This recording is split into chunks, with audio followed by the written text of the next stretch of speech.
Is she the one that's getting married? No. Well, Andy is a board officer on the board of directors. You've got to share this story. Well, she's been on my screensaver too. I didn't know that at all. Well, hello, my name is Andy Gallagher, and I'm pleased to be here this evening. I'm a board member. I'm the treasurer of the board. And I'm so excited to be here to hear your stories and to hear what's going on at EPC. But the little girl on the far right is my third child, Tracy. And the smile kind of tells you the whole story about Tracy. She's got a big personality, a little bit impish, but she is graduating this June from the University of Washington, and she's going to be working for the University Foundation upon graduation.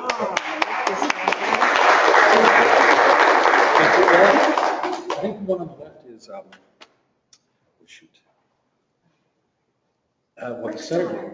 That's your homework. You have to find out. I do know who it is. I just can't remember her name. So. What a wonderful story. Well, thank you for bringing that story full circle because, like I said, I feel like I've been with these girls for 15 years, and now it's nice to know that one of them is a gold awardee, one is on our way to make the world a better place. So, speaking of making the world a better place, a guy that makes my life happy and my world a better place is the chair of the board of directors, our board chair, and I like to say the senior volunteer at Girl Scouts San Diego. Let's have a drum roll for Rick Brooks.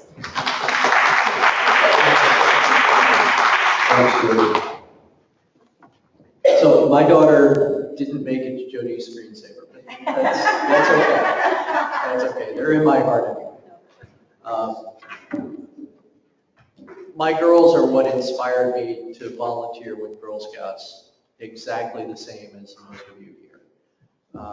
It's that connection with our girls, that connection with our future that keeps us coming back day after day, week after week, through all the trials and tribulations, especially through cookie season, right? I mean, we're here for our girls.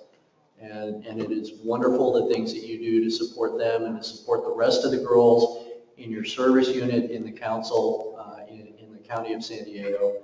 And believe it or not, nationwide, Jody and I go back to nationwide meetings, and every movement, every council struggles with the same kinds of issues that we do here, so you're not alone.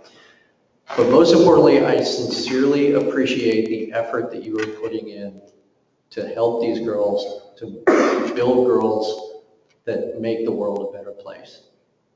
So thank you. Quick update, Jody mentioned that she's only here for a couple more months. I just met with our CEO search committee this afternoon, right before I came here, as a matter of fact. We are on track. We have 7 really highly qualified candidates. We're going to start interviewing the next round here in a couple of weeks. Right here in San Diego for in-person interviews, and then our final round we are hoping to be able to do towards the end of February and make somebody an offer maybe by the end of February and get a new CEO in here shortly. It's a bit of an accelerated time frame, but that's okay. We adjust, adapt, and we do it. And you know, if something happens and falls through, we'll figure out a plan B. But that's the way things are going. We're on track. We've got some great qualified people. Was really excited to see so many delegates show up at the delegate roundtable that we held last month down in Balboa. I'd like to try and do one of those up here. I'd like to try and do more of those. That was some of the feedback that we got from the delegate roundtable. It makes for a great town hall session, and I think that feedback process is critical. Just what we're doing here tonight, but sort of trying to expand that. So I'm looking forward to being able to do that. It was thrilling to see so many folks make the trek down to Balboa, especially those of you from the outer reaches of the council. And I don't know if we had anybody from Imperial, but would like to get you all involved video if we can. Jody, I don't think mentioned it. I don't know how many of you know, 2016 is the 99th year of Girl Scouts San Diego Imperial Council.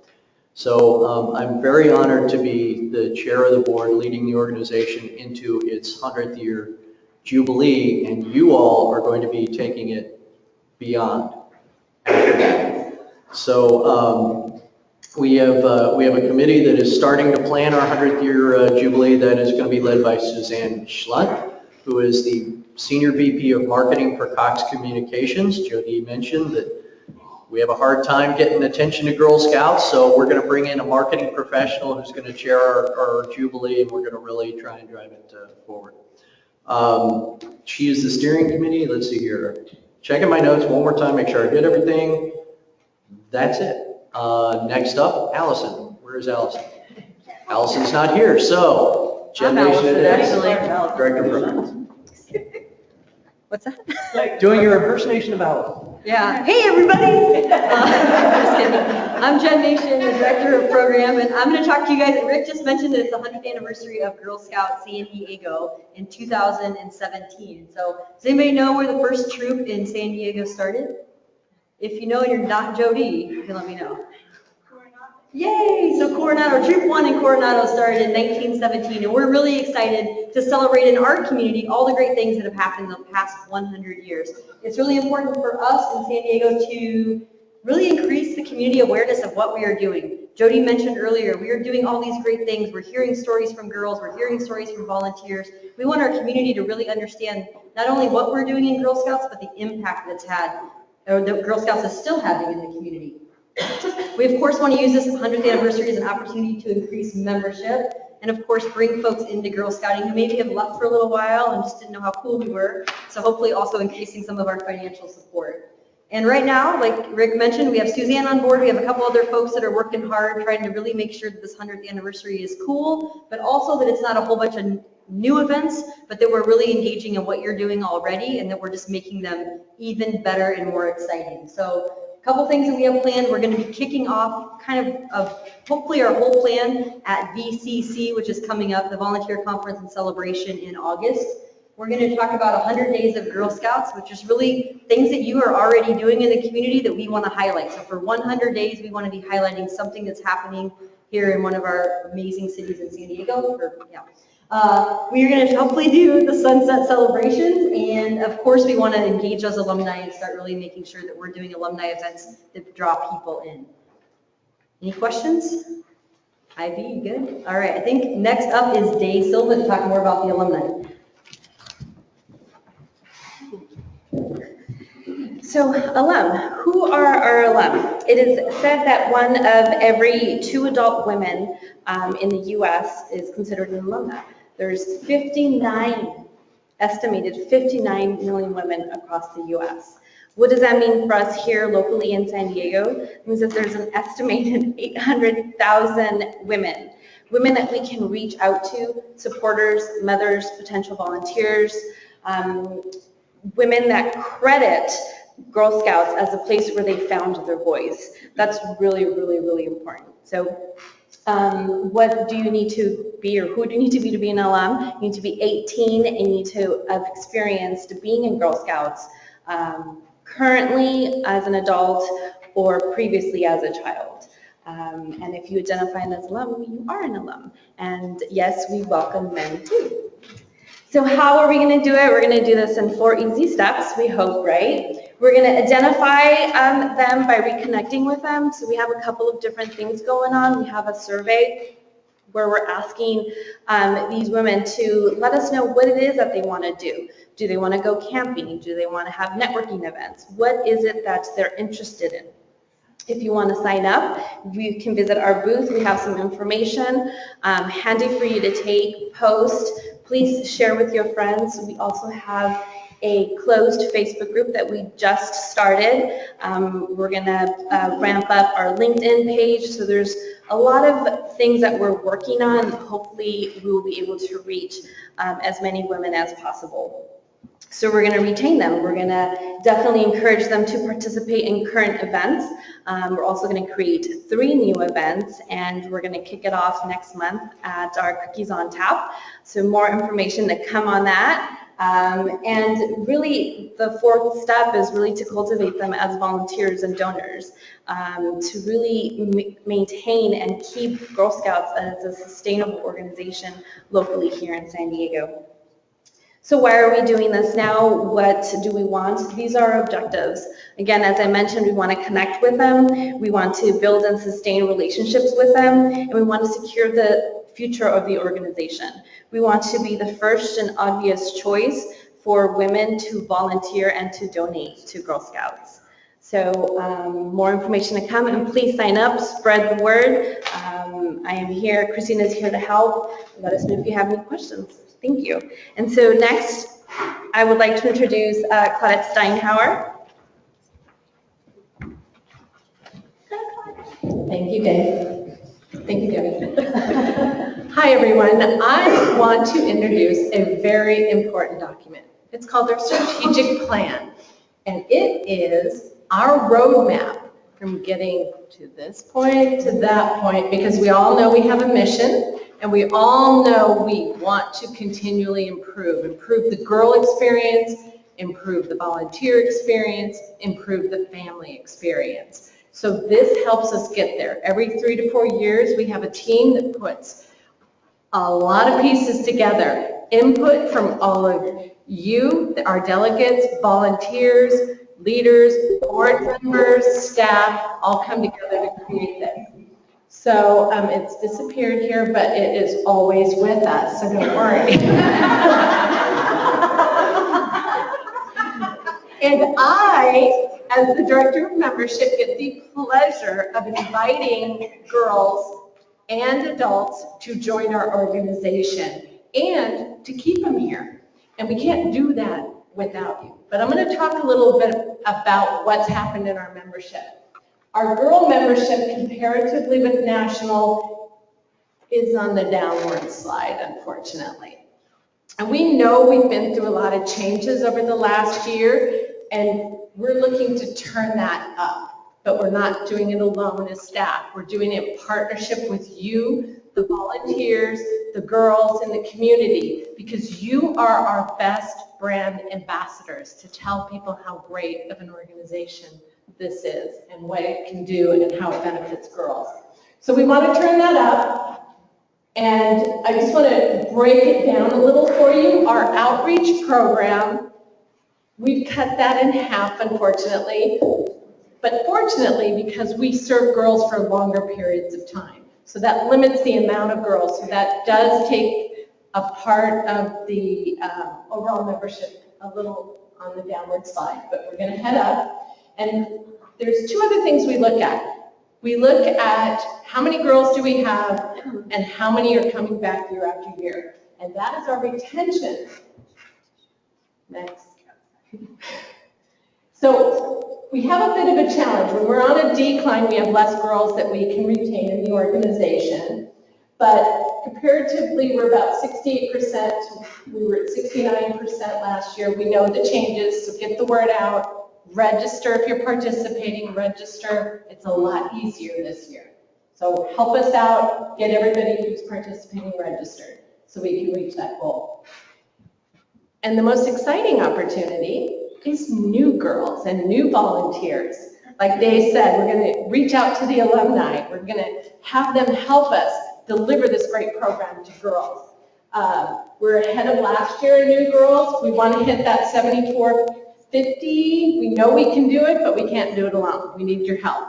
We have these great cards for the cookie booth. One side you can put your name where they can get more cookies, yay. And on the back, they can text and join. It's so easy. And when they text and join, they're going to get to this spot on our website, join or volunteer, real easy to discern what they want to do. And then they can choose where they want to go because they put in their zip code and they say, I want 5 miles around what troops are open. So you as existing troops, you're welcome to open up your troops to new girls and invite them in. And you can be displayed on our catalog. We have new troops starting all the time. 230 troops have already started this year. We have over 100 existing troops that have opened in the catalog and had new girls join. So help us get the word out. It's the opportunity catalog. Because we have really, really great programming that our director of programs is going to tell you about. I have a question. Yeah. In terms of the attrition, do we have the any sense why these girls are dropping out?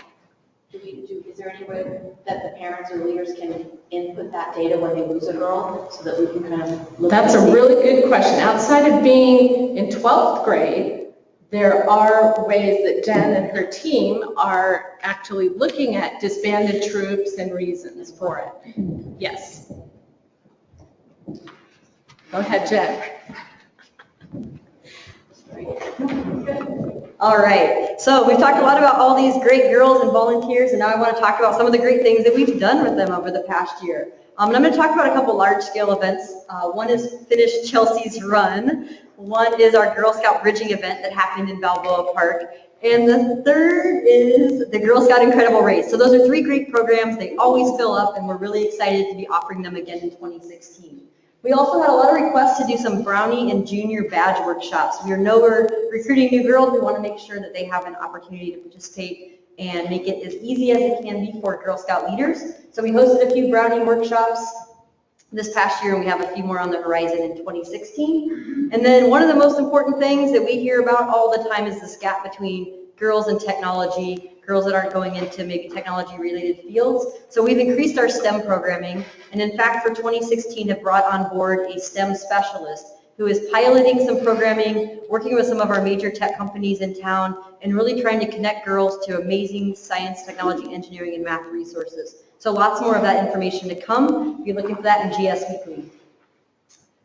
And we don't want to lose out on our older girls, so we are still highlighting, doing lots of great things with older girls. In fact, we had over 1,100 girls earn bronze, silver, or gold awards in 2015. That's 1,100 girls that are out in all these communities working to make sure that the communities see the impact of Girl Scouting and making sure that all these neat resources are met. We hosted a Real Talk for the first time ever. It was an older girl workshop at Volunteer Conference and Celebration. We sold out at 76 girls, and we are doing it again next year. It'll be bigger and better. So if you have a girl in 6th through 12th grade, please encourage them to attend. We also worked with some professional women through a Rotary group and did a program called Road to College. It was very exciting, very popular, and we'll be hopefully hosting that again. And again, alongside with community service, we have two giant big events in the community. One is called Stuff the Bus, that we recruit and gather food through the San Diego Food Bank, and the second one is the Creek to Bay Cleanup. The reasons these are so great is they can happen in all the communities. So no matter where you live, there is a location that you can participate. We know that you guys are all doing, lots of our volunteers and girls are out in communities doing community service every day, and we love to hear those stories. So if you have those stories, we would love for you to send them in to us at Girl Scouts so we can track those too. Adult learning. How many of you have used our online training for either cookie training, getting started with your troop? Anybody? Is it easy? Yeah. Yay. All right, we're trying to make training a little bit more accessible and a lot easier for some of you. So we still have in-class training, but we are offering new online trainings and hope for more of those this fall. How many of you have used the volunteer toolkit? A couple of you? Well, hopefully if you haven't used it yet, you will get on board with that. The volunteer toolkit is an easy tool for you to plan out your troop year, have badge and journey activities, communicate with your parents and your troop, send permission forms, all kinds of great things. So if you haven't checked it out, I encourage you to immediately leave here tonight and do that. We have revised our outdoor training. Again, we want to get girls into the outdoors as easy and quickly as possible and safely. So we have some new outdoor training opportunities and a couple new trainings online that are coming up too. We're really, like I said earlier, we're trying to focus on evaluations. We are doing a disbanded troop evaluation. We do want to know why people are leaving Girl Scouts. What's going on? Are they too busy? Is there not enough for them?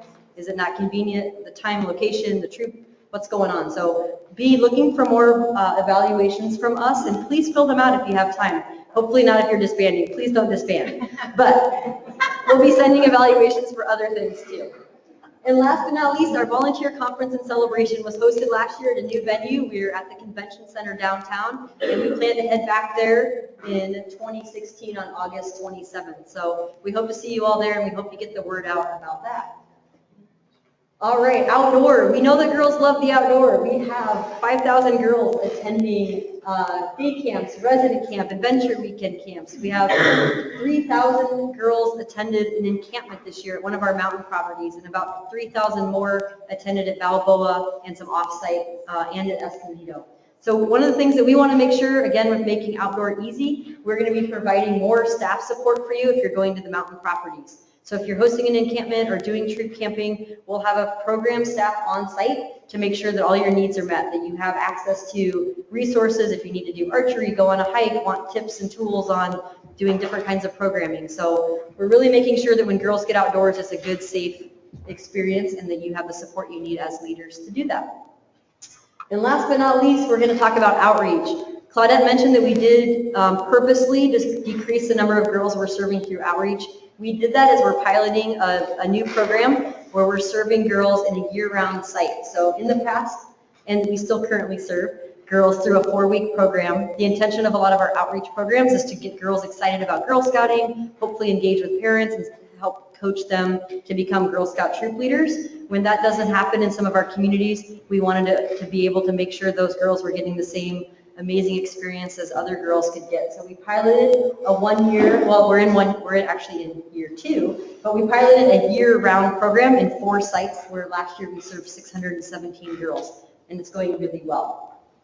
We also want to make sure that we have re-engagement opportunities for our girls in outreach, so they're not just coming to school, having Girl Scouting there, but they're also having other opportunities. So we host what's called She and Me events, where girls get to bring an adult over 18 to hang out with them. We also do family nights where we try to bring the family in, do a lot of fun activities, encourage the families to be participating and learn more about Girl Scouting. And that is about it. So I think next, Jerry's going to come up. I'm Allison again. Allison, different Allison. Allison looks very different today.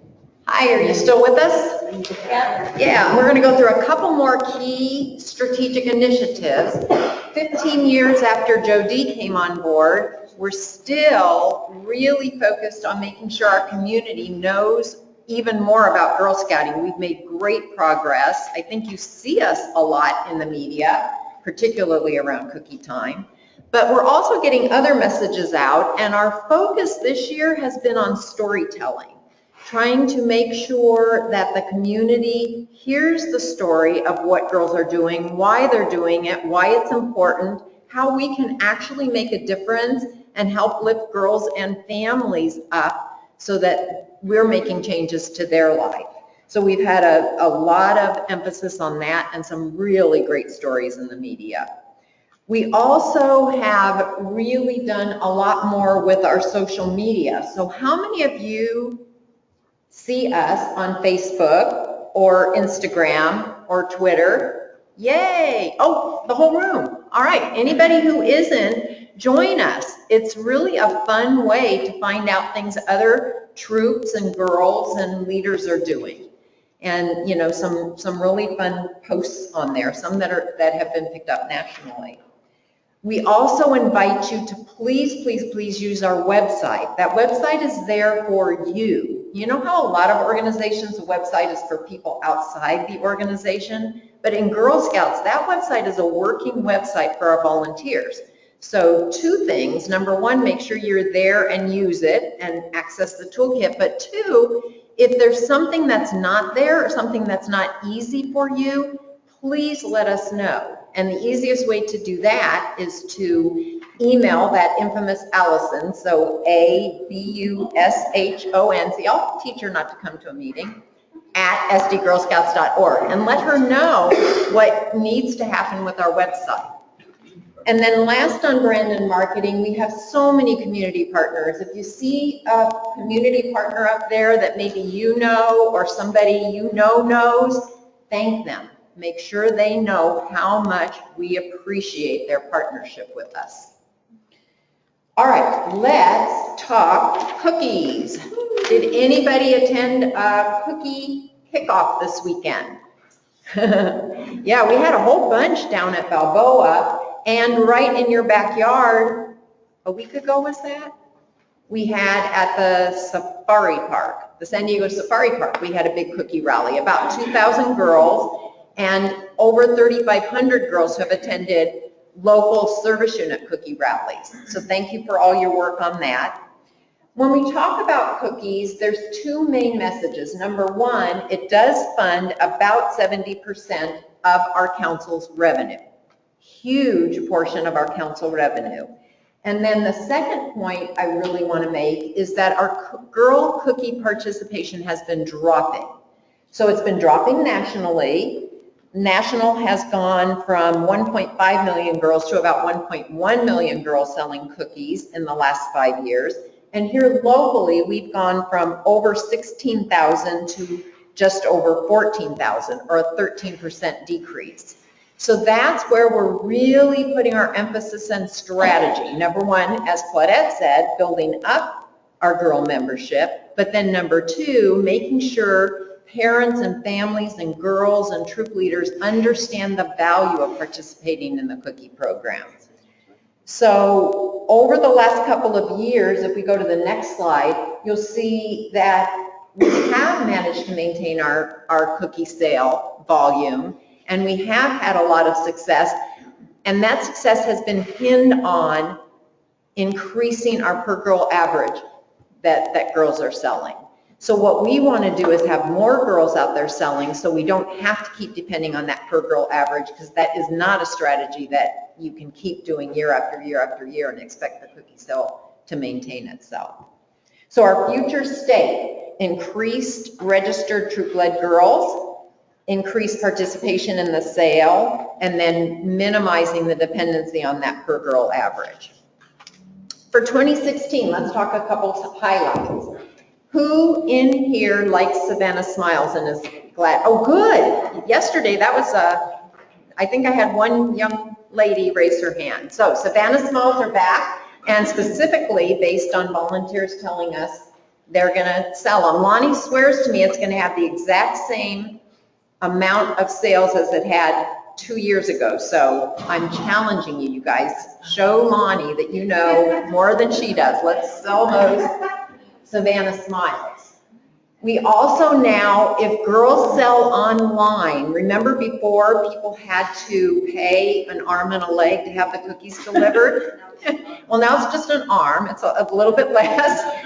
But there also is an option with a parent's permission for girls to deliver those cookies that are ordered online. So that's a big, big step forward, and you'll be hearing about that as you're ramping up for cookie sales here. We also talked during the summer to a volunteer task force to really look at what would help the product sale be even more successful. So 3 things came out of that. Number one, we're going to be having service unit ceremonies. So last year we initiated lifetime cookie sales awards. This year, if the service unit chooses to do a cookie sales award ceremony, we will provide those certificates free of charge and a patch. Is it a patch, Jen? Yep. For the girls that say she's a lifetime cookie seller. We also will have Jody or our new CEO write letters of recommendation for girls who have sold through their whole cookie career. So girls that are applying to colleges, that's a really strong letter to get, because it talks about the ability to set goals, the ability to have a commitment, teamwork with the rest of her team, all the things that colleges and employers are looking for. And then lastly, we will be giving any girl who participates in the cookie sale this year 10% off on Girl Scouts San Diego merchandise in the shop. So, you know, it's one of those things where we want to say thank you in a very real way. All right, we said that our product sales provide 70% of our revenue. Let's look at a little bit at our financial performance. So there's that revenue number, 70% of 11, this better be right because Dan's not here. 70% of 11 million should be 8 million, right? Right. Besides that, we also raise money through camps and programs, about $1.3 million. From contributions, about $1.6 million, coming to a total of $1 million+ that we raise every year. The way that's expended is through operating expenses and property improvements. So one of the things that we've been really committed to with your cookie proceeds is making sure we keep up our properties. So over the last 5 years, we've spent about $1.1 million a year, $1,100,000 a year on property, just operations. Gas and electric, water, regular maintenance, just keeping up the actual properties. That amounts to about $5.7 million over 5 years. We additionally have spent about $2.7 million in capital improvements. So those cookie dollars are really going to work to build cabins and to make sure we're maintaining our properties, because we know how important the outdoor experience is for Girl Scouts. Based on contributions, we also do some property work. A big contribution last year was from SDG&E, and with that money, we were able to improve the safety up at Camp Wanaka, and that included adding a helipad so that we can get girls out if we need to, if there's an accident, but also if there's a fire up in the mountains. That will be one of the main ways that the fire is fought. We also have some road surfacing to make access and egress easier, and a forest management plan to make sure that our properties are, if there's a, heavens forbid, a forest fire up in the mountain properties area, we really trimmed back our forests to make sure our girls are safe and can get out if needed. All right, so let's talk about the most exciting property news in a long time, Cabin 3. And Debbie, you want to take it? Sure.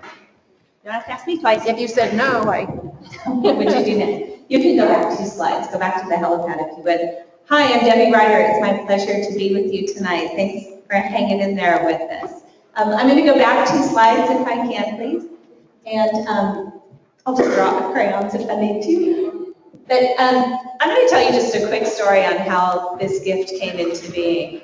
And I want you to listen with the ears on. Any of you could have done this, and you're doing it every day with your troops. This gift was very sizable, as you might well imagine, and it came to us through stewardship.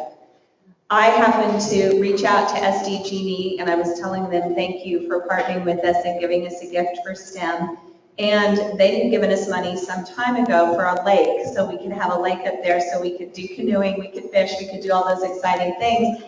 And so I sent them pictures of what the lake looked like, because I thought they probably hadn't gotten a chance to see it. And in the course of that email, I kind of made a joke, and I said, hang in there with us, because this year we want to come to you, we want to build a helipad, and this is a dream that we have, and we would love to do this.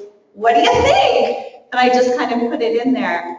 I got a call at probably 7:15 a.m. in the morning a week later, and it said, how quickly can you put together that helipad plan? Eric Williams, our property director, was in South Carolina or someplace like that visiting his sister. So of course I called, didn't wake him up. He and his wife were driving and bickering over directions. And I said, so hey, about that helipad. And he said, yeah, we've been sitting on blueprints for that for years. It's been a dream of ours to have it. We have specs, we have everything you need. Where do I get them? Well, there's a guy named, it's a funny name, Tag, and he's up at camp. He can get those to you. Got him that day, submitted him that afternoon with the grant request, 27 pages of documentation for this helipad. By noon, it was in front of their leadership. 2 days later, we had the money to build that. All through stewardship. You know what that is? It's the same thing you whisper in your kids' ears every time they open a present. Say thank you. Remember to say thank you. I think I'm going to be saying that to my children as they walk down the aisle to get married. Don't forget to say thank you. And that's what we do. So I want to stand here today and tell you thank you. Thank you for teaching your girls about philanthropy. Thank you for taking them out into the community and doing what I do professionally. They do as ambassadors for Girl Scouts every single day, when they benefit their community, when they know what it's like to give back to others, when they know what it's like to build enthusiasm for giving back to everyone in their community. That's philanthropy. Girl Scouts have gotten to the role of philanthropy in a wonderful way. We're over 104 years old this March, and we have always been gracious and said thank you for everything that we've ever been given. And now what we've learned to do is think with an abundant mindset. to think about what are the outer limits of what we should be dreaming about. And that's what brings me to that picture right there of all those cabins, is that was an abundance mindset. That was somebody who said to everyone at Girl Scouts, we've got 2 cabins. We have a 3rd cabin that needs support and needs help. We can either get rid of it and we can level it and we can live with the 2 cabins, but that's not an abundant mindset. That's not where our girls want to be. They want to be dreaming big and living big and looking out into the stars and thinking of the outer limits of what they can achieve. And that's what that cabin will represent. When they look out to the stars as they lay in that loft, in their sleeping cots, and they are able to stargaze and dream for themselves of big, ambitious dreams, it's because their Girl Scout Council had big, ambitious dreams for them. The other reason that we believe in philanthropy and we believe in raising money for these girls is because they deserve it, and because we would very much love to take pressure off of the girls to raise 70% of our operating budget. Imagine what we could do if we could talk completely all about girl programming and girl achievement and what they're doing in the area of STEM, what they're doing in the area of environmental studies, what they're doing in terms of medical and nursing, instead of talking about cookies quite as much as we do. We love cookies and it's the backbone of what funds us, but imagine what we could do if we had other sources of money. That brings it to where I am today. I just wanted you to know that there's jillions of ways, and that's a real word I think, that you can support Girl Scouts. We have Girl Scout events, such as you can sponsor events for Cool Women, for VCC, for Operation Thin Mint, for Urban Campout, and for Finish Chelsea's Run. Those are corporations and businesses and people who own companies, and there are people right here in this room who have underwritten things and who have given us money to support those events. Those events achieve at least 2 purposes, if not more. They help to raise money for the organization, and they widen our circle of friends. I'm sure you understand how many prospects we cultivate at those open events, because for some people who come as guests, maybe the first time they've heard the Girl Scout story, and it makes them, and it gets me all choked up, makes them interested and excited about what Girl Scouts are doing. The other way that we cultivate gifts is through outright gifts. So this represents for you naming opportunities that still exist for Cabin 3. We still have the opportunity to put a large donor's name on the cabin if we receive a gift of $500,000 or more. And we still have all these things to name, but can I tell you there's 3 pages of things that have already been named and have already been donated. And if you look at the very bottom, there are 4 storage cabinets, there are several cubbies, and several pieces of the window seats that can still be benefited. Some of my favorite, my girlfriend over here, Jen Nation, is going to be passing out to you. And it's a brick program for the patio as well as a pillar campaign. So the pillars are, we looked at the Girl Scout law and the Girl Scout promise, and we came up with the core values that mean the most to Girl Scouts. And they have become the pillars of Girl Scouting. So 3 of those have been sold. Sisterhood has been sold, resourcefulness has been sold, and the very, very first one that was ever sold was the pillar of patriotism. And those pillars are still out there that your family or anybody you know can still adopt. It will have the name on the pillar as well as your name along with it. So you can underwrite or support parts of the programming that we are looking at. The bricks are a great way to pass the legacy of Girl Scouts on, not only to your family, but to your daughters and to their daughters. My greatest hope is that you'll walk by and see your name or your troop, or you've honored somebody in Girl Scouting with that brick. You show it to your daughter and you celebrate it with her. And then someday she brings her own children by to look at it, and it's there forever and ever and always. Simply because you happen to be part of Girl Scouting during this magical moment in time when we're building this cabin, which very well may be one of the last remaining buildings to be built in Balboa Park. Another way that we fund Girl Scouts is through corporate funding, business contributions. We also reach out to community organizations. Jody and I have not used up all our words yet. We will speak at the Kiwanis, at the Lions Club, at the Rotary, at a dog show. We're out there to spread the message of Girl Scouting. And Dayana, with her alumni program, we have an even broader goal to be out there speaking to people every single day about what it means to be a dedicated member of Girl Scout alumni. I had 2 visits today. One was in Del Mar with a woman who has 3 sons. Is she a prospect? Absolutely. Her greatest memories are part of being a STEM and tech program as a Girl Scout. She's older than I am now, but she still continues to fund and donate to Girl Scouts because she's a woman who counts on Girl Scouts for who she is today. So even as you talk to your friends, even if they have 3 sons and they don't have any daughters that could be Girl Scouts, think about the fact that they may have been, or their mother may have been, or their lives may have been touched by somebody. You're my greatest resources for new people to talk to and to get the Girl Scout message in front of. The other way that we can fund for Girl Scouts is you can also do a planned gift, or you can encourage anyone in your family to do a planned gift or to join our legacy circle. You don't have to have passed away to have a planned gift. We have several planned gifts that come in the way of they can buy an insurance policy, or they can make a gift during their lifetime. They can live off the interest, and the gift will come to Girl Scouts at the end of their life too. And last but not least, we also have our share program. Imagine it up there now. It's a darling patch, and it's to help represent that you are dedicated members of your service units and troops who of your own free will understand that there's a gap between the $15 registration fee that goes all the way back to New York and what it actually costs to have Girl Scouts in Girl Scout troops. The gap is, interestingly enough, $365 per girl is what it costs to carry them. If you think about it, those outreach programs are all professional Girl Scouts going out to provide Girl Scouting to girls who don't have troops. It's also a way that we help to cover the expense of girls who don't sell cookies. Our share program is a great program for anybody to participate in. You receive a patch as a gift with purchase for any $25 gift. But do understand, and when you tell the share story, understand that the full gap is $365. But what the share program does is it turns people who are members into actual donors and develops that relationship with them in a completely different way. Thank you so much for being here tonight, and thank you for thinking big thoughts about girls and about Girl Scouting and telling that message for us. If I could please introduce my dear friend, Barbara Lamb.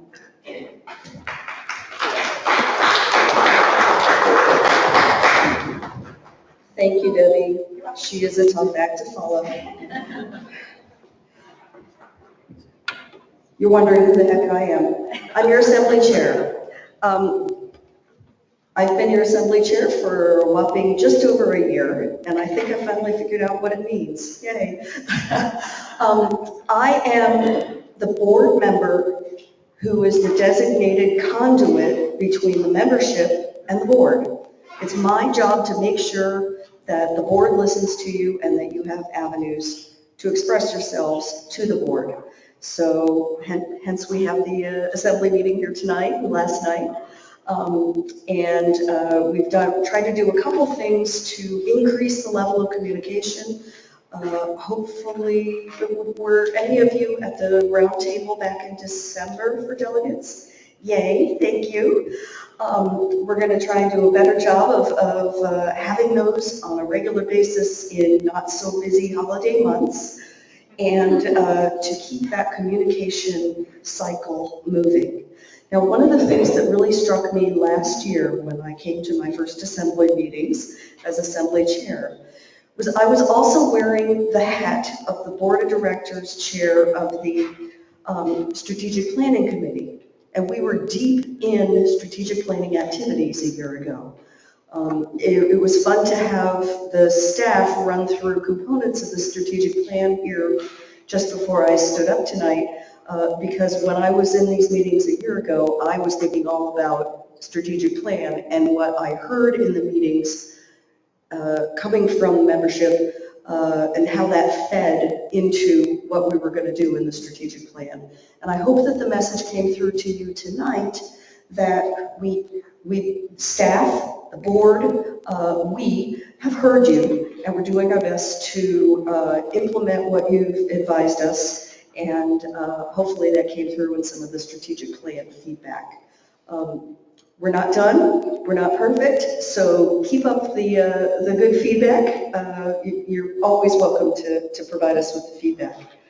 Let's see. Last year, we asked about some important topics, and hopefully you've heard that heard back from us that we've made some improvements and followed through on your requests.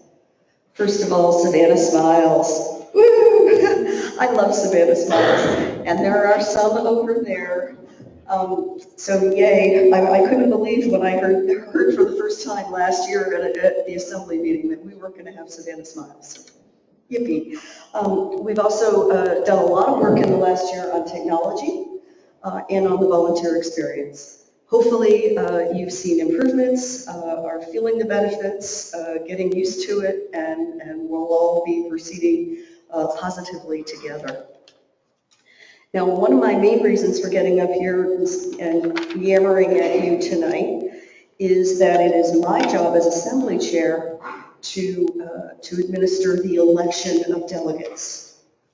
Girl Scouts San Diego Council bylaws state that council delegates must be registered members 14 years or older.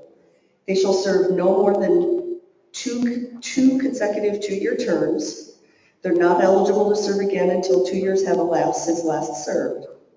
Now, all new council delegates who are sitting here tonight, would you please come forward and stand facing your constituents?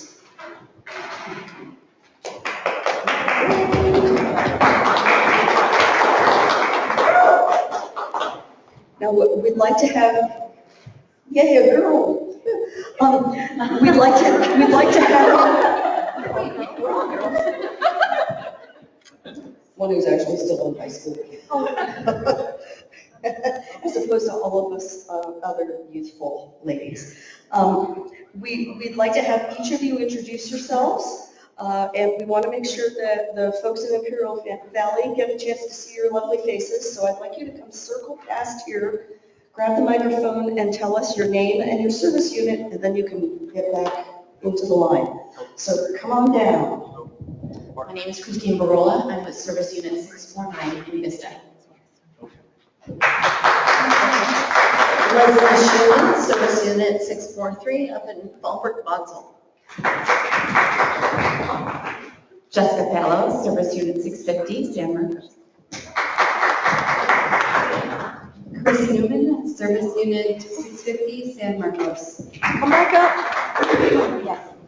Hi, Pam Marbolio, 695 Scripps Range.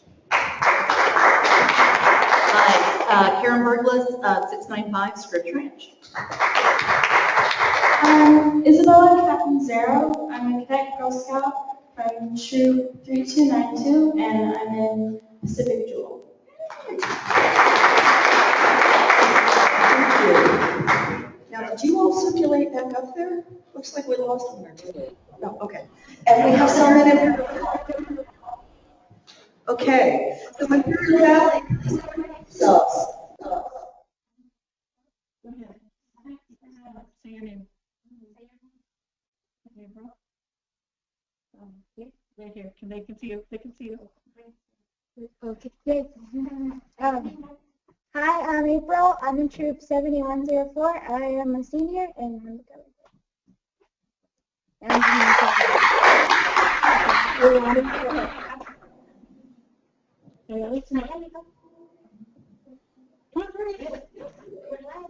We're live. Come on. One more. What? Say go. All right, Evelyn, I'm from 7949.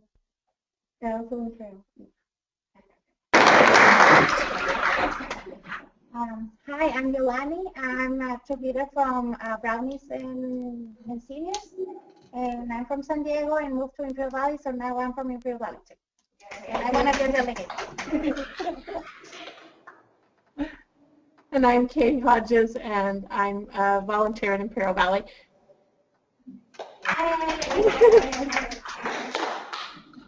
Is that it? That's it. Wow. I love technology. All right, well, ladies, don't go far. I stay in Imperial Valley. We still need you to participate here. So let me get my act back together. So these are the nominees for the Assembly Council Delegate slate. Since the number of nominees does not exceed this Assembly's entitlement of council delegates, a simple vote will suffice. So all those in favor of electing the council delegate slate, please raise your hand. Oh, I voted last night. Good. I guess I can vote again. And sure. It's America. Vote early, vote often.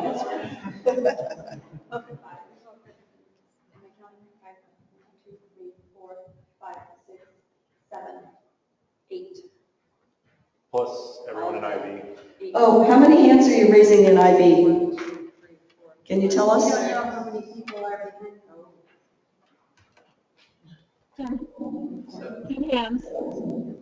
Well, they have as many voting.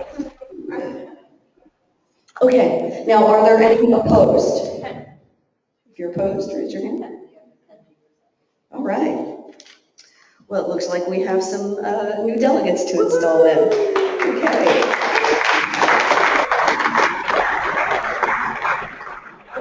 So, and this goes for you too out in IB. As newly appointed council delegates, your responsibilities include voting in the election process for council officers, members of the board of directors, and board development committee, and Girl Scouts USA National Council delegates. Taking action required as a member of the corporate membership body, such as action upon articles of incorporation and bylaws, and attending and participating in regular and called meetings of the council, including assembly meetings like tonight and the annual meeting in April. And then, of course, other related duties. I'm really curious to see what those might be. Okay, so get ready, prospective delegates. Do you promise to carry out these responsibilities to the best of your abilities? If yes, say I do. Say I do.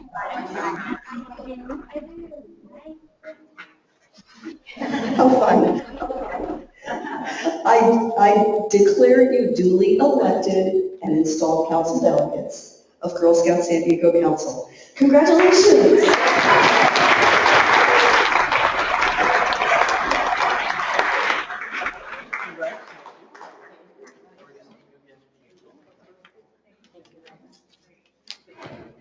Thank you so much. So, are you saying? Rick and I want to shake your hand. You are? Oh, you're shaking ID hands. Good job. Thank you, Wendy. That was the privilege to be on the meeting.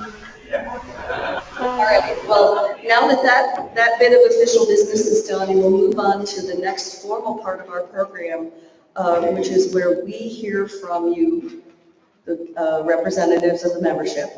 And for that part of the program, Claudette Steinauer is going to be our MC, so welcome, Claudette, back. Thank you, Barbara. Great job. We have a team that's going to help because this is a very important part of our evening where you all have an opportunity to come and talk. But first I want to let you know, I know you're all into this PowerPoint, you want the detail, you want to share it, you want to share the recording of this evening. It's going to be posted next week on our website. So you can delve a little further. And for all of you newly elected delegates, you'll see Dayana and get your position description all set up, and she'll give you the training and everything you need to be on your way. So thank you for stepping up. And has everybody let Dayana know that they want to speak tonight?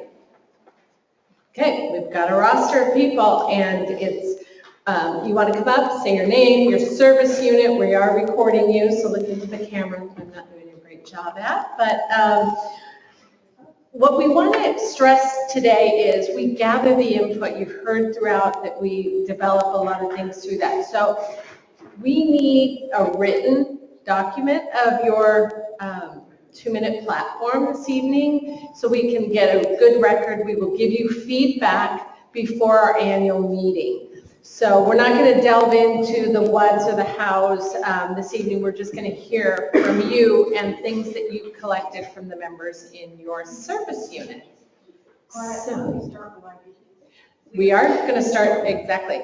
And Diana, do you know who is going to be our first guest?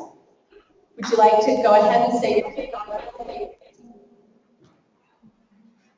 Oh, Go ahead. oh, embarrassing. Hi, good afternoon. I'm April. I am, again, from Troop 7104. I am a senior. This is my 7th year in Girl Scouts. And 2 years ago, I was selected to be a delegate. So now I will speak for the Imperial Valley. Yay.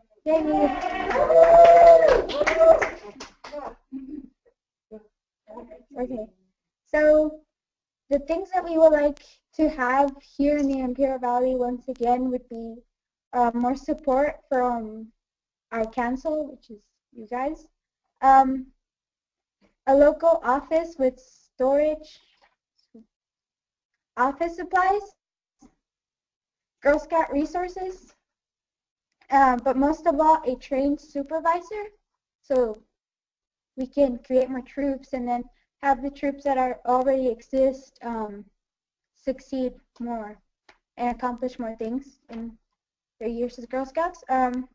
We would also like more information for older Girl Scouts directed towards college, meaning more help to see where we can put Girl Scouts into our college applications or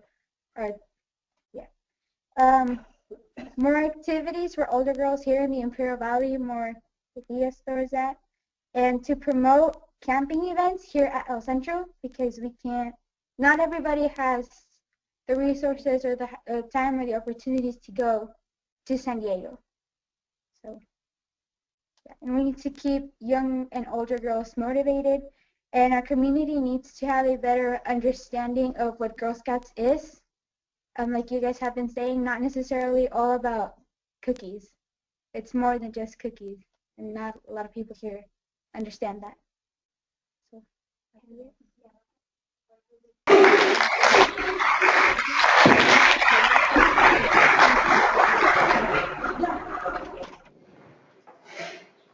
Thank you. Hi, I need a minute to get adapted here. Can you all see me? I hope you can. Hi, good evening. My name is Cristina Uriarte, and I'm the service unit manager for Imperial Valley 681. I'm new to Skyping, so please bear with me. We have a few things that we'd like to report back to you. First of all, thank you for okay, in the middle. Yes. All right, now I see the camera. First of all, we want to say thank you for letting us participate via Skype. You know, we are lucky to have this opportunity. We are happy to report that we have 30 active troops in the Imperial Valley right now. We've been very busy. We've been participating in events, including but not limited to Fall Festival, holiday parades. Our cookie kickoff was this past weekend, and we had a great turnout. And we also have lots of new leaders getting training and participating in new activities. So once again, just thank you on behalf of the service unit. We would like to respectfully request a volunteer resource center.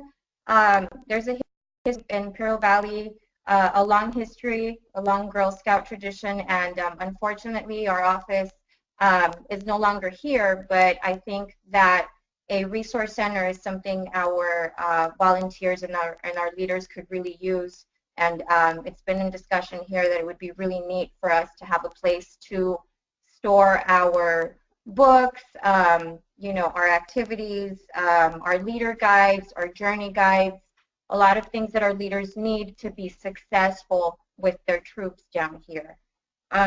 We also feel the resource center is necessary because our leaders right now don't know where to turn. Some of them don't have the resources to go up to San Diego.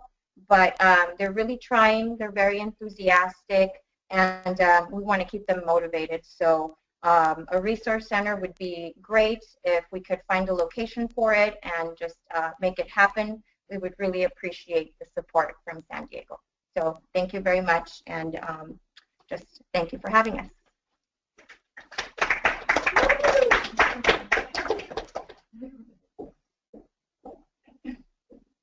What happened?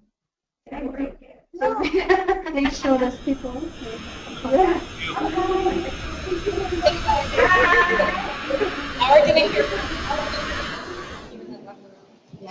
Or not. Please do. So can I use their extra time since I have 3 pages here and they didn't use their 2 minutes? I'll talk really fast.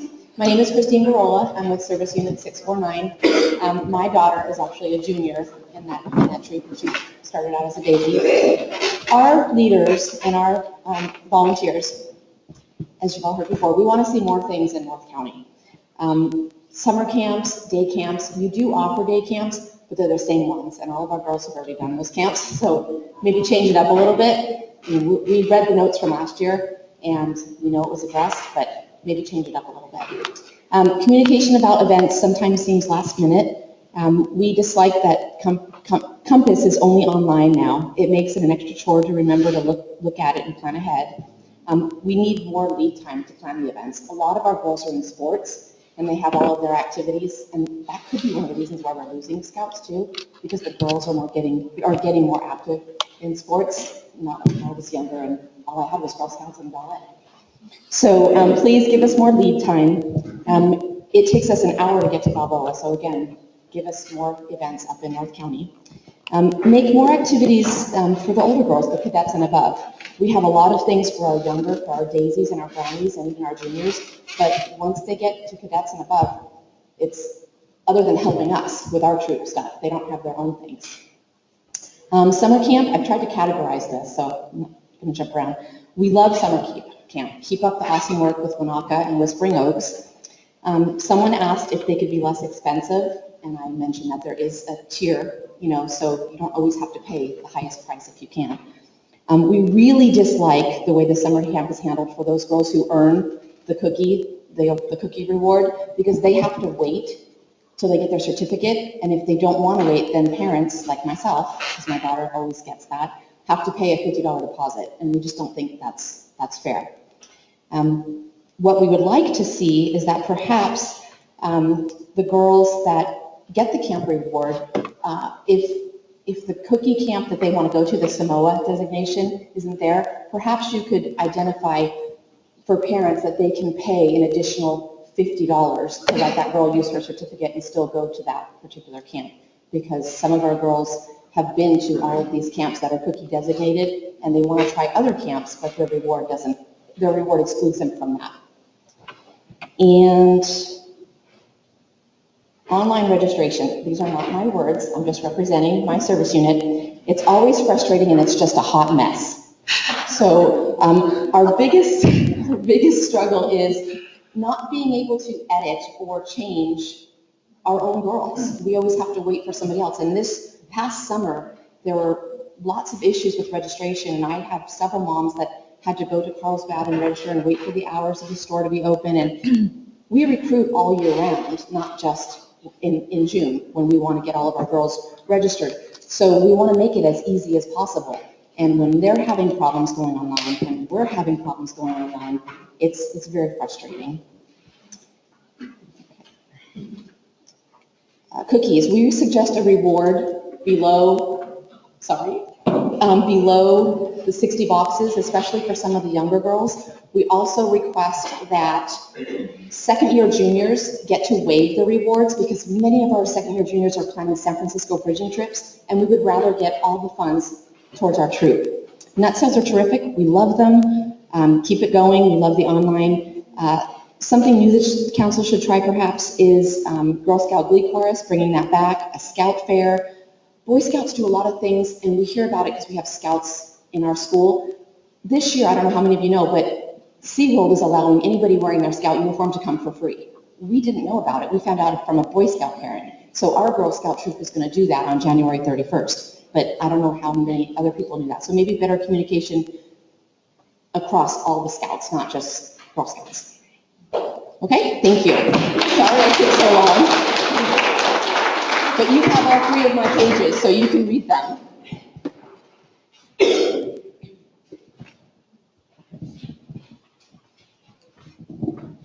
Hi, I'm Chris Newman from San Marcos 650. And my thing that we're bringing from our council is more about IRMs.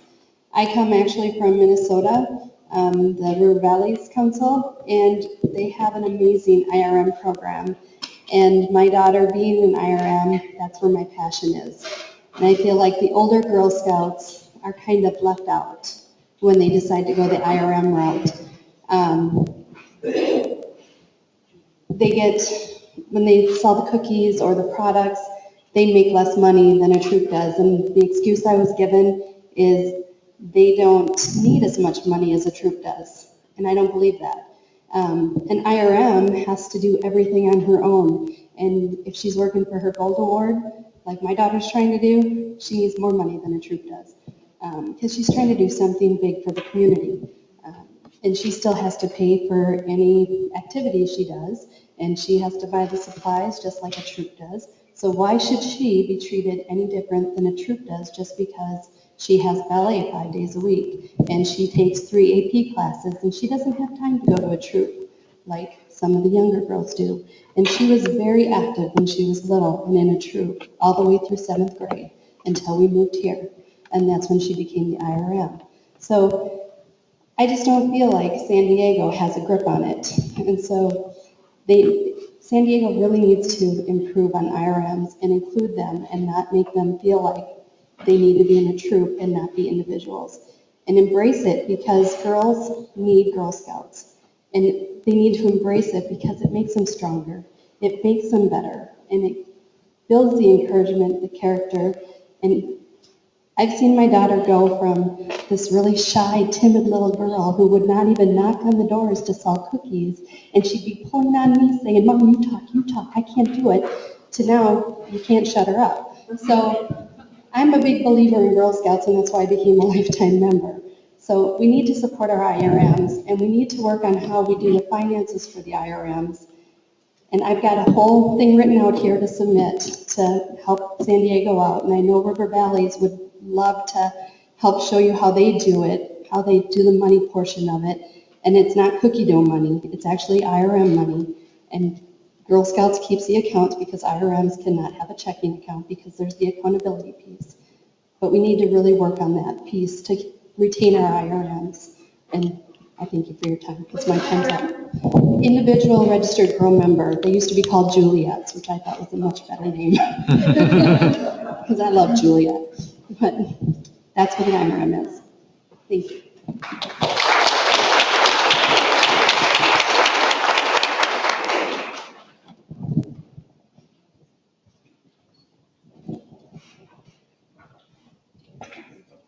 Hi, I'm Leslie Catanzaro. I represent the Pacific Jewel Service Unit. We're down in Pacific Beach and La Jolla. And I have a couple of adult leader recommendations, and then I have a girl big vision item for our forward-thinking Girl Scouts. So we're always excited to sell Girl Scout cookies. We're excited that it's coming up just at the end of the week here. But we have quite a few leaders that were disappointed that our cookie booth lottery was the same day as the cookie kickoff at SeaWorld sponsored by the council. So we're hopeful that council will be able to schedule that a little better next year so that the parents that volunteer their time to select and help the Girl Scout cookies at booths will be able to enjoy the events with their daughters. In addition to that, we've been quite excited about the online training and the volunteer toolkit. Lots of our membership was able to take advantage of those services.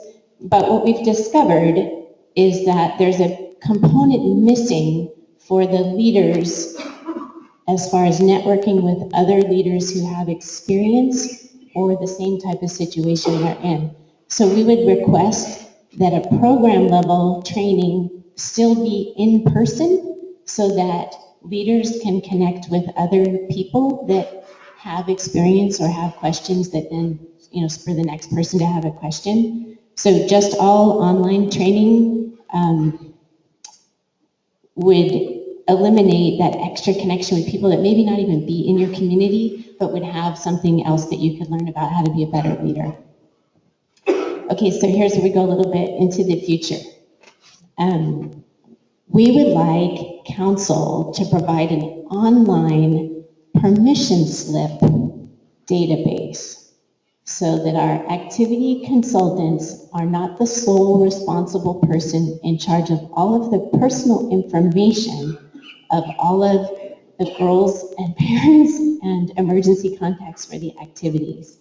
We're required as leaders to keep those permission slips for a year after the event, but the activity consultant has to maintain a copy of all of the events for each troop so that when they go on years later to make that trip to Europe, that we have the base and program progression demonstrated to say that those girls went to SeaWorld at the cookie kickoff, they went to the San Francisco bridging, they then planned their own Colorado River trip, and now they're headed off to Switzerland to our chalet. It would be beneficial to council to have those precious documents contained in a secure location that at any moment, if there were an emergency, they could be accessed to support the leaders and girls. Okay, and the last item is one that's dear to my heart because my daughter participates in a program with scouting in the Boy Scouts because the Girl Scouts don't have it. We here in San Diego have a wonderful opportunity to take advantage of the water sports that are available to everyone that comes here on vacation. San Diego Bay has canoeing, kayaking, sailboating, all sorts of wonderful things that our Girl Scouts are not able to participate in together. Each troop can go out and find a group that does that particular sport that they're interested in, but we don't have summer camps that sponsor canoeing. We don't have summer camps that sponsor wakeboarding or motorboating out on the bay right here in town where we are. I know that we've made great progress with the lake up at Wanaka, and we've got girls out there on the water, but we can do more. We can make San Diego a destination for Girl Scouts around the country to come to camp because we've got the water sports. Those girls here in town, they surf anyway. They just don't do it with us. So let's try to pull them together and figure out how to get a program here in San Diego that benefits our girls, promotes camping and outdoor experiences here in our local beach communities. Thank you.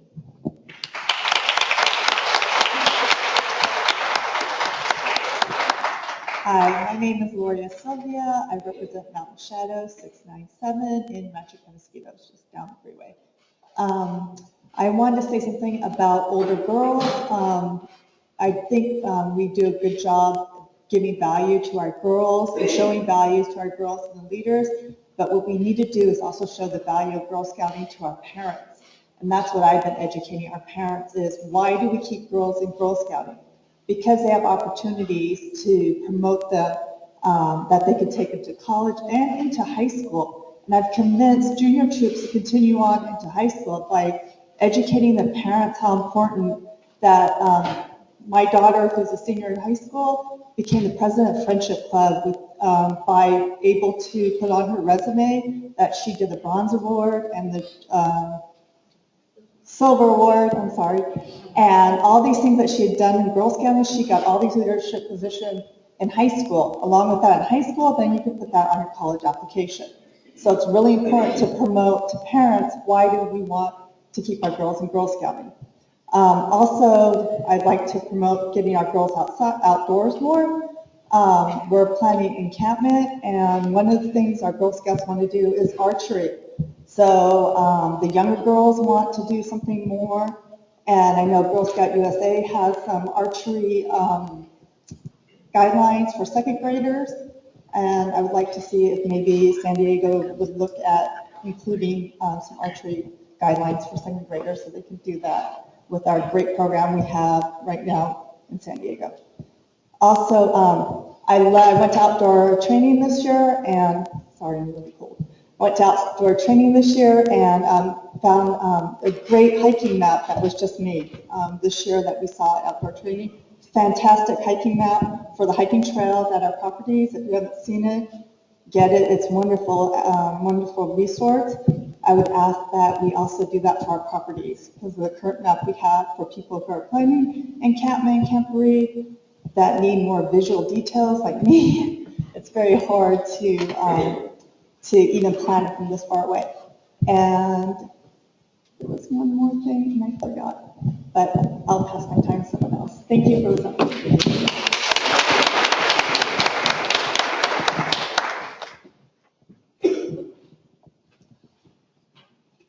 Hello, my name is Leslie Schumann. I'm representing Service Unit 613, and I wanted to let you know a little bit about me before I got into this. I'm somebody's delegate. So, first of all, I'm a mom of 5, 3 of which are girls.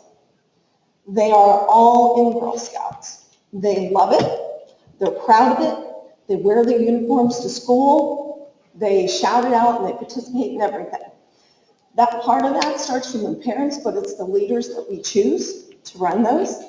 And I agree with everything everybody's been saying about our adult leaders. We need to give them more. As a parent, I moved up from being a parent, having been a Girl Scout when I was wee high, not getting it because you're wee high sometimes, to being a strong advocate because I actually work in the corporate world. And there's not enough support for women. There just isn't. You hear it in the news. I mean, it's not a big surprise to us, right? And this is such an important program. And I want to actually, again, reinforce what was just said by the previous delegate, that we really don't talk enough as leaders and as marketing around the other things besides cookies. Because I spent a lot of time going, no, it's not just cookies. There's so much more, and your daughter is going to grow like you wouldn't believe. You're missing out if you don't let her do it. So anyway, I just wanted to emphasize that. That's why I'm here. That's why I stepped up. I started out over 6 years ago as an adult member, and I started doing nothing. Too busy, 5 kids, okay, little Daisy. And I moved on to being a nut mom, now cookie mom. I run a Daisy troop now too. So I'm involved in 3 troops, and I strongly believe in this organization. And I feel sad when I hear that we have a drop in membership. So I'm going to get on. I know I've talked a bit here. So I have a few things. We did have stuff to talk about. And that is, one, we talked about funding. We would ask that perhaps the SHARE program, I know everybody's excited about it. I like the idea, but the name seems to confuse people. So the suggestion would be maybe changing the name. It's confusing, it's creative, but people get caught up in the acronym, and it's hard to explain. Another one, we talked about volunteer term limits. The service unit team was talking about this. We really should discontinue the practice of having these term limits. Now, why? We believe that volunteers should stay in their position as long as they want, and it's working. Now, that's key. It's working. And if there is a problem, let the team address it. Address it, definitely address it, but at the team level, okay? Another topic I think that came out of the roundtable was around our 100th anniversary. Feedback was, it was great. We did something in 2012 and it went really well. So if it's anything like that, it's going to be wonderful. All right, I know I'm running out of time. So I have just a few more items. Troops who haven't, and again, this is a suggestion, troops who haven't turned in their financial reports and or registered by September 30th should have their bank accounts frozen, and council staff should reach out to those parents to see if they want to register with another troop. We're losing people in time. People are sitting around and they're not getting to be involved because of this kind of static period. We were asked about the volunteer toolkit, I believe. I love it. I like it. I think it's great. I'm pretty savvy though on the computer, okay, and getting in there, and I think it's pretty handy. Some of the feedback from the group was that it wasn't that user friendly. I know we got YouTubes out there and everything. It might make sense to have some more small group trainings, a little more intimate group whenever you're learning a tool that works. Membership slipping, we talked about that. I think that it's too hard to become a member. And I hear this from parents over and over as a troop leader. The tool, the system, it messes them up. I appreciate that you guys made some more very recent changes, but people don't know enough about it. They get confused by it. And it's really causing both process issues as well with connecting with our parents and getting them connected with the troop. Okay? Focus should be on placing those new girls in existing troops rather than starting new troops. More girls in a troop means more potential volunteers if the leader moves on or quits. So we have a bunch of tiny little things that they're trying to start a troop, and then we have troops that only have 5 and they would love to have 8, but we have these little, we don't know that it's happening. So something's getting dropped and parents are sitting there for 6 months desperate to find a troop. I was one of those parents that actually had connections. I had scouting girls. I could not find a Daisy troop for a year. I latched my child onto my daughter's Brownie troop. She pretended to be a Brownie for a while. Now she got a little Daisy program. But the point was, it just, we need to think about that some more. We really do. I appreciate the tools that you guys have started to put together, but I think we need to think about how we're doing that. And thank you. Thank you again.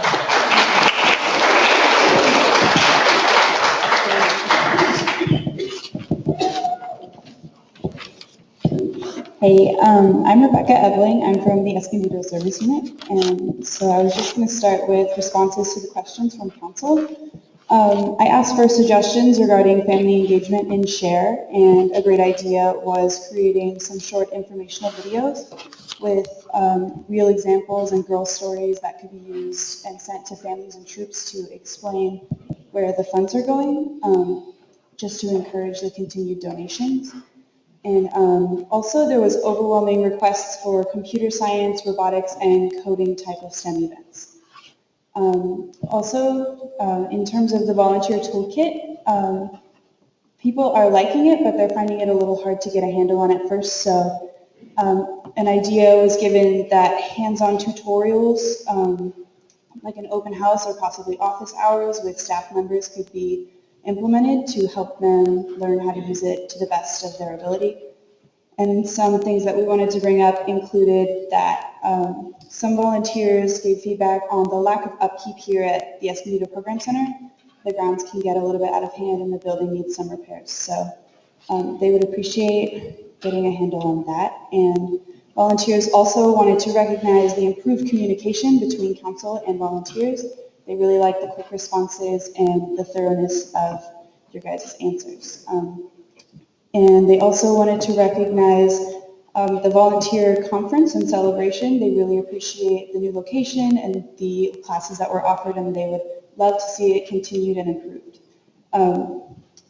And last thing, older girls wanted to recognize the abundance of more opportunities for them, like cluster with staff and other groups similar to that. And that's pretty much it. Thank you very much.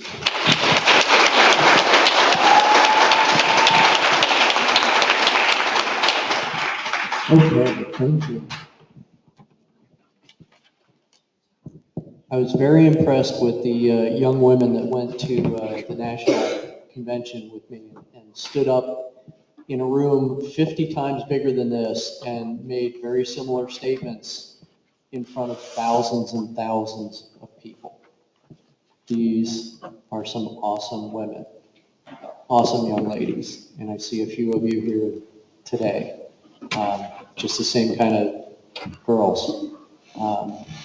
That's what keeps me going here, is watching these young women develop. And I know it's what keeps you going. We have taken this feedback to heart. We have heard it. I talked to Jerry. We already started acting on one item from last night's assembly. Granted, it was kind of low-hanging fruit, but hey, you know, we take care of this stuff as soon as we can. It doesn't always look like we've heard your feedback. I promise you we have, and your board is listening. We are working on these things to try and make this program as good as we know it can be and should be. Thank you again for your dedication, for your help, for making this work, and for bringing Girl Scouts to 21,000 girls in San Diego, and hopefully next year more. Thanks again for coming tonight.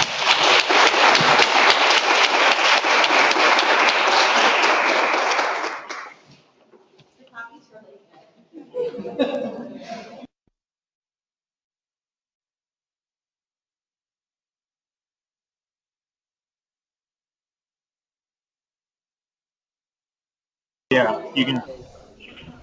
Hi. Hi, thank you.